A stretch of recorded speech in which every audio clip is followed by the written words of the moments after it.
a shorter fishing pole when it's really windy and a small reel like a 1000 series, I like to put a little swivel on my line.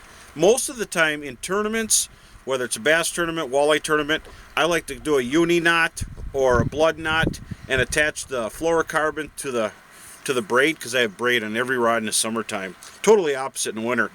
But I use a little tiny swivel and just a couple feet, 2.5 feet of line, just enough so that your line behaves.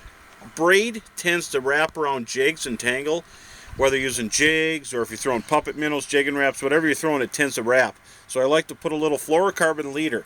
Fluorocarbon's a little stiffer and it lies straight. So when you're jigging, especially rip jigging or popping it, it behaves. So always put a swivel on, but be careful not to reel it in your rod tip.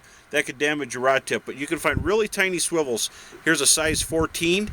It's hard to tie unless you're indoors where it's bright, but it's great. And if you do snap your line, you always snap the fluorocarbon, or you could use mono also. You hardly ever snap the braid. So I always recommend a little tiny swivel in there, and it makes your line behave really nicely.